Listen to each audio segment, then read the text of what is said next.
Welcome. I'm Arnold Beekes, and this is the question and quote version of the Between the Ears podcast. The goal is to enable you to unleash and use your uniqueness. Question: when do you feel that you are fully present? When do you feel that you are fully present? You might say that's an easy question. I'm always present the moment I wake up from my sleep. Well, I would argue you are not and I am not. Because most of the time we're not present in what we're doing. Whether that's our eating, our commuting, in meetings, talking with other men, we're not present. What does it mean that we're not present? Well, we think about something in the past, something which happened an hour ago, something which happened 2 days ago, something which happened 30 years ago. So you are not present because you're thinking about something which is talking now, but it reminds you of something in the past.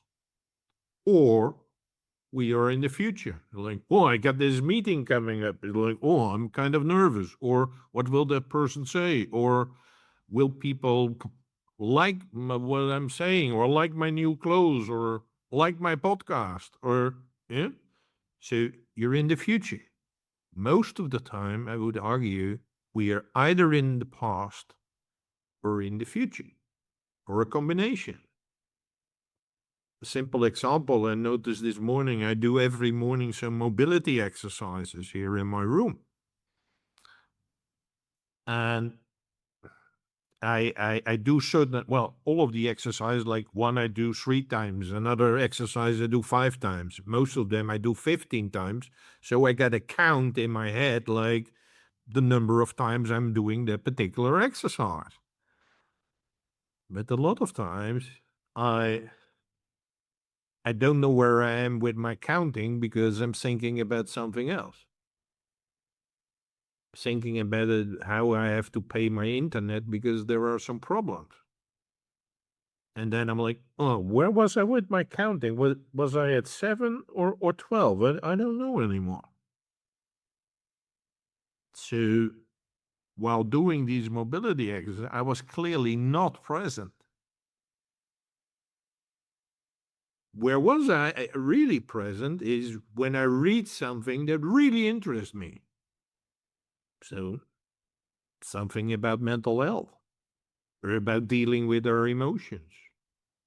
Or what I recently am studying is how to deal with rumination, where my thoughts, our thoughts, they keep on the repeat button all the time. And well, somehow they prefer to do that in the middle of the night.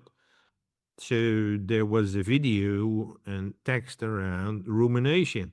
Well, then I'm fully present because it addresses something which I really care about.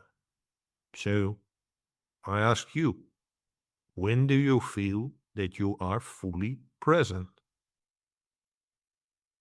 Quote: there's no room for creativity if you're busy following orders. There's no room for creativity if you're busy following orders. Actually, that is why there is such a lack of creativity in companies, large and small, because you're just trying to meet the expectations of your boss. And if you don't do that, you got a problem.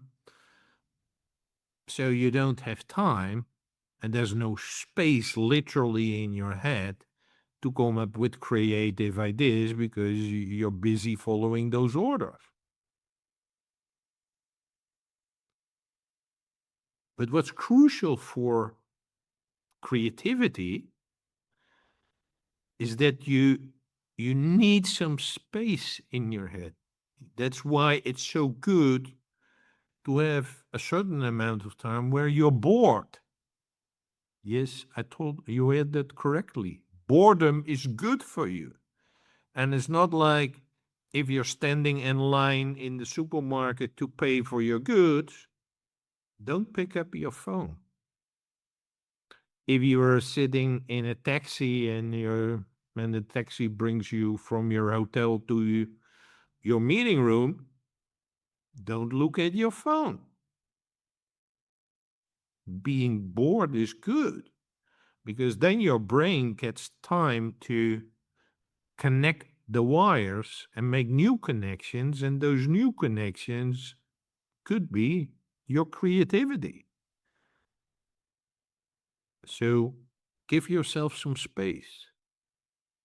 Otherwise, literally, and you're trying to push yourself to come up with these new ideas, but there's literally no space. And please remember, we need your uniqueness. Be a better maker for yourself, for others, for the world.